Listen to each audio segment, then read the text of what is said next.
And so the heart of what Jesus is trying to communicate in this passage is that Christianity is not about putting on an act. It's not even about trying hard.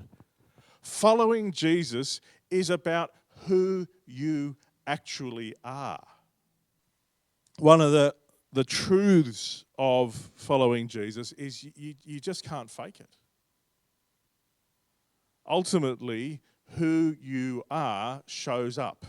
What matters isn't what's on the outside. It's what's actually going on the inside.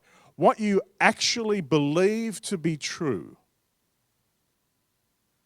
is what produces your values, what you think is important. And it is your values that produce your actions. And it's the actions that produce the results that we talk about when we're gossiping about people. And it's your actions that also produce the health or unhealth of your family. And so what this means is that following Jesus is a continual journey to examine your beliefs. Because we're all on a journey. And there is a moment, it's the most precious moment of your life, where you step over a line and you say, yep, Jesus, I want you to be Lord. And then what happens is that the adventure isn't over, the adventure's just starting. What he's doing at that point is taking your hand and saying, okay, now let's talk about some of your beliefs. And can you acknowledge that there are things that you believe to be true, maybe not intellectually, but you still keep coming back to, that hold you back? There are wrong beliefs you operate out of, and they're just the ones you know about. Because the reality is there are wrong beliefs you have that you don't know about, and you don't know the difference between the wrong beliefs you have you don't know about and the right beliefs. And the Bible tells us that Jesus is a bit like a plumb line. He's the one that helps us work out where our beliefs actually fit. The most important thing about you is what you actually believe.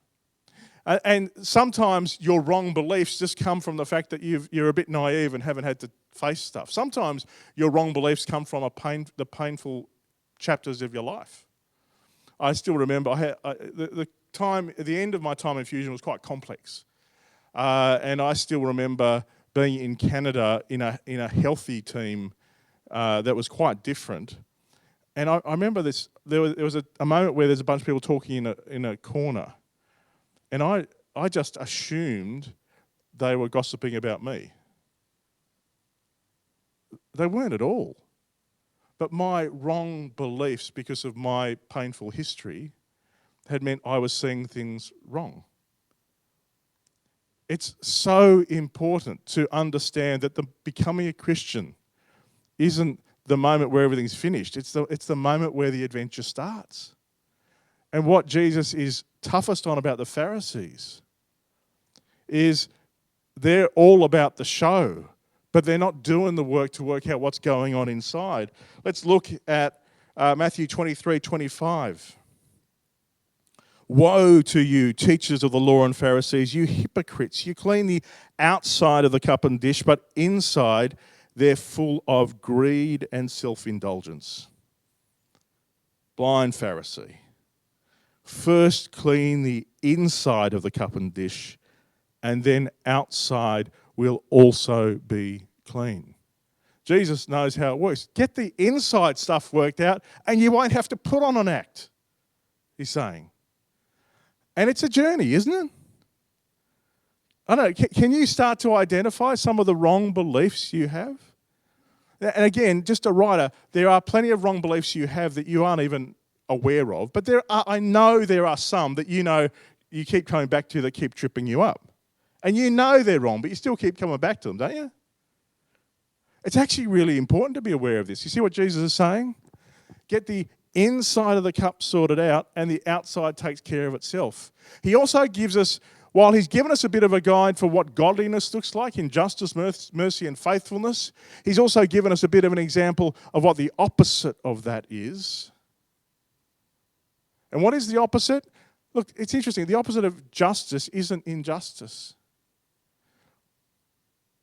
The opposite of justice is self-interest and greed.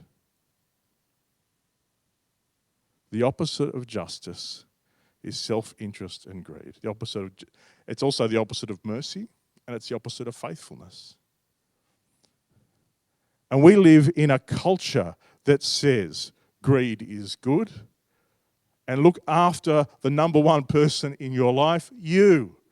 We live in a culture that celebrates self-interest, which necessarily means we live in a culture that encourages everybody not to grow up.